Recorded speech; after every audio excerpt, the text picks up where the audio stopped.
Good evening, I'm Kyle Clark. And I'm Kim Christensen. Firefighters are making some progress on the Pearl fire burning in Larimer County. Within the last couple of hours, we learned it's now 5% contained. While it hasn't burned any buildings at this point, it is still keeping some Coloradans out of their homes tonight. As 9 News reporter Rachel Krause explains, the wind has not helped that firefight. Higher humidity has been useful. The Pearl fire is holding steady at 128 acres, but these winds won't make putting this fire out easy. For folks who live here in the area, they say this kicked up quickly. It was intense, it was scary. There was a lot of smoke. I mean, we saw it right when it first started, and it was just a small plume. And geez, within an hour, it just took off. Mike King lives close to where the Pearl fire is burning. That was scary, yeah. With planes flying overhead last night, dumping water and retardant, he says it felt like a war zone. I was about ready to leave, and then I just saw how they were knocking it down. Thank God the wind was blowing west yesterday, so I felt comfortable. We've seen no perimeter growth today, which has been a really good thing, but this wind is going to present some challenges. But we do have multiple resources up on the fire currently. Incident Commander Mike Smith says they're focused on fighting the fire where it's closest to buildings and homes. While they shifted one area from mandatory to voluntary evacuations today, Larimer County Sheriff John Fan says this fire is keeping many people from their homes. And we know we've displaced a lot of people from their homes, and that can be unsettling. Our goal is to get you back into your homes as soon as we can. With moisture in the air, they believe they're starting to gain some ground. But the weather isn't entirely on their side. West winds at 40 miles an hour after what we saw this fire do yesterday. Absolutely we're concerned, but we're also prepared to face any of the adversities that might come our way. Still, residents like King are already feeling a change in the air. I'm glad it's raining. Glad it's almost over. They got a really good control on it today. As for what caused this fire, the Larimer County Sheriff says this was started on private property by a person. The sheriff says they've spoken to the man who caused the fire and that investigation is ongoing. In Red Feather Lakes, Rachel Krause, 9 News. Corey Rappenhagen, just kind of a wall of wind came through today. That's a great way to describe it. I mean, it started on the western slope and made it all the way through the state of Colorado. It ended up being a pretty stormy Tuesday. In fact, there were 28 severe thunderstorm warnings issued in the state of Colorado. That makes it the stormiest single September day in Colorado history. Those records go back to 1985. Super unusual outbreak. Here's that storm that you mentioned, kind of a wall of thunder. Here it kind of moves right across the state, and this is where it's at right now, just in the western Kansas and Nebraska there, moved right through the state of Colorado. No hail reports, but at least large hail. The wind gusts got up there pretty strong. Rush, just east of Colorado Springs, 75 miles per hour. Lamar, 72. Sterling, 71. And here in the Denver metro area, we had wind gusts between 45 and 58. I'll have more on that storm and what's to come coming up in the forecast. Denver police are investigating a shooting that happened on a bus near 15th and Tremont. Officers say one victim has been identified. That person took themselves to the hospital and is expected to be okay. Investigators say they're working to develop suspect information.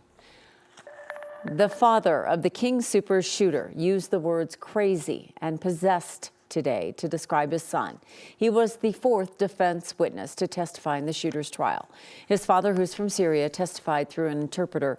The camera pointed at the witness stand was turned off. His son has pleaded not guilty by reason of insanity. In the years before the shooting that left 10 people dead, the shooter's father says he saw his son withdraw, become paranoid. Despite concerns, he testified that he never took his son to a doctor. It's shameful in our culture. If we say that our son is crazy, it's going to have a negative feedback in our community. And also, we were thinking probably, and this is just our background and our culture. We thought probably he was possessed by spirits or something. He acknowledged that he knew his son had a gun and said he was aware his son had gone target shooting. He told jurors he didn't think there was any reason to take the gun away. To get a conviction, prosecutors have to convince the jury that the man was sane on the day of the shooting.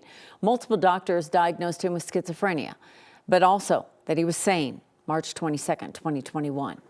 The FBI is investigating suspicious packages sent to elections officials in more than a dozen states, including Colorado.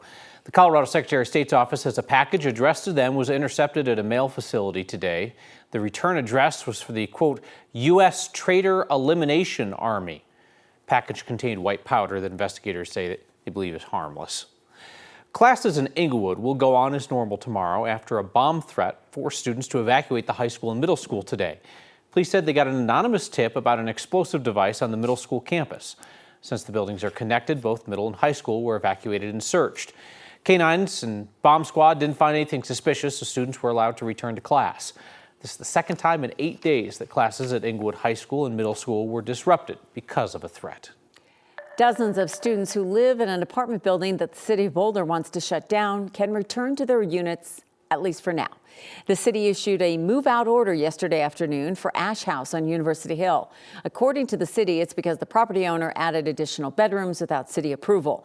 The property owner petitioned the Boulder County District Court judge to temporarily stop the city from enforcing the order, and the judge sided with the property owner. There's going to be hearings September 26th, so for now, the students are allowed to live in the building.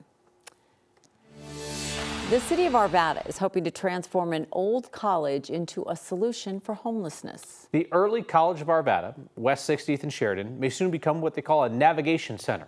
9 News reporter Janelle Finch listened into a town hall this evening. And Janelle, what did you hear from neighbors there?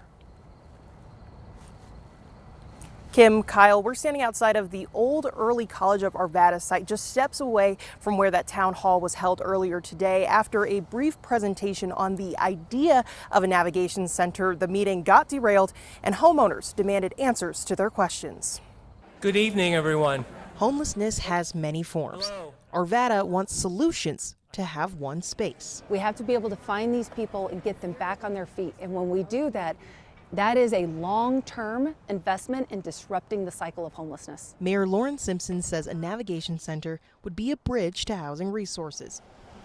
That's the city's proposal for the former Early College of Arvada. We could rapidly connect them to all the different service fighters and ideally come up with solutions to prevent homelessness altogether. The city is using census and survey data to support the move. Between 2022 and 2023, Arvada says its unhoused population grew from 200 to 300.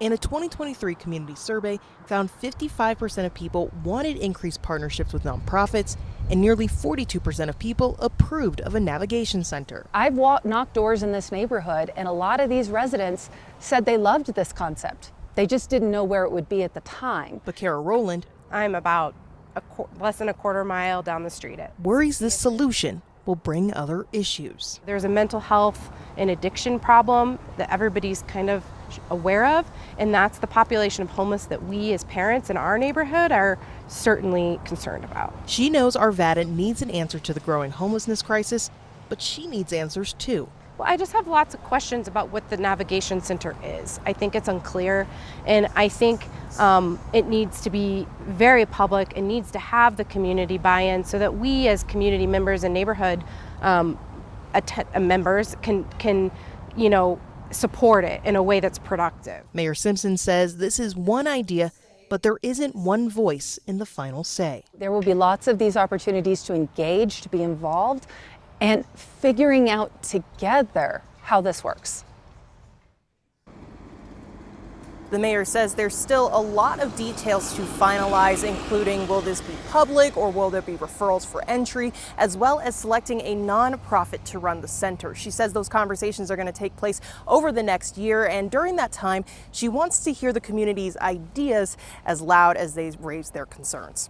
Live in Arvada, Janelle Finch, 9 News.